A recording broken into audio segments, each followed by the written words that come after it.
Memimpin Amerika, Biden akan dihadapkan pada segudang tantangan. Beberapa kebijakan yang diwariskan pendahulunya dianggap tidak strategis sehingga Biden pun harus mengambil langkah taktis. Kami akan bahas malam hari ini bersama Bayu Kristianto, Ketua Program Studi Kajian Wilayah Amerika SKSG UI. Mas Bayu, selamat malam. Terima kasih sudah bergabung. Oke, jadi Amerika sekarang sudah punya presiden yang baru, bukan Make America Great Again, tapi Make America Back Again ya. PR dari Joe Biden kemudian Kamala Harris sekarang apa yang paling besar tantangannya?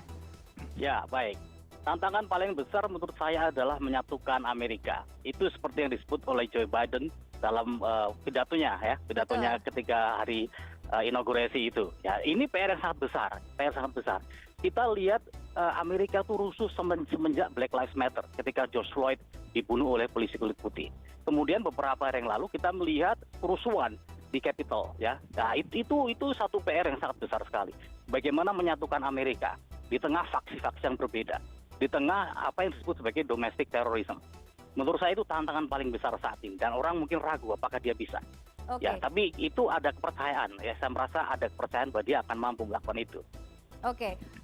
Menurut Anda optimistiskah dia bisa menyatukan warga Amerika? Itu yang paling berat buat Anda saat ini.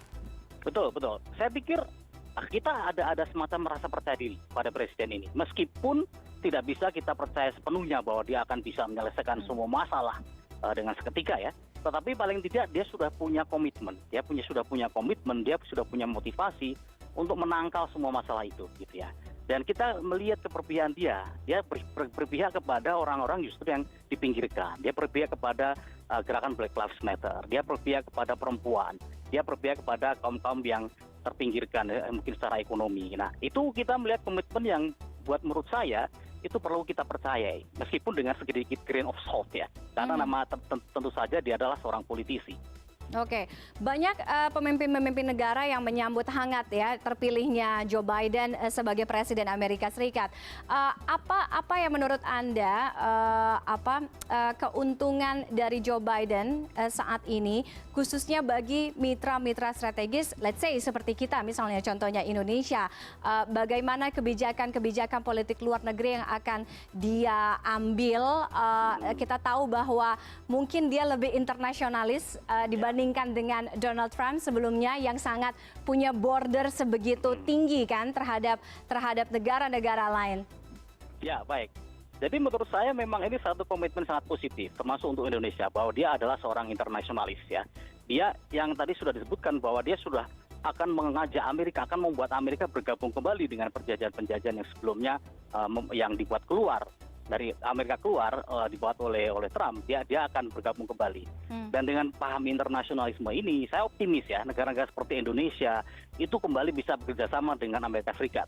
Salah satunya terutama dengan penandanya adalah dengan diangkatnya travel ban untuk negara-negara Muslim majority. Okay. Nah itu mungkin satu kelegaan besar buat orang Indonesia ya yang mayoritas Muslim. Kita tidak perlu merasa khawatir lagi kalau akan ke Amerika atau belajar di Amerika misalnya.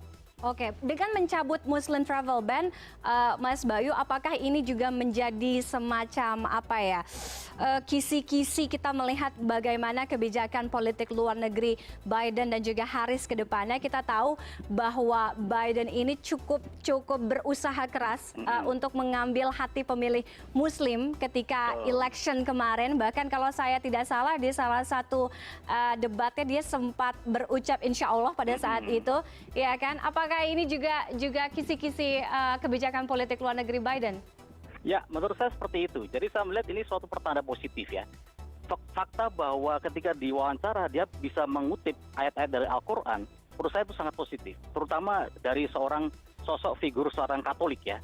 Katolik yang kedua, Presiden Katolik kedua di Amerika Serikat yang menunjukkan tanda-tanda persahabatan dengan dunia Muslim. Saya pikir itu sangat positif.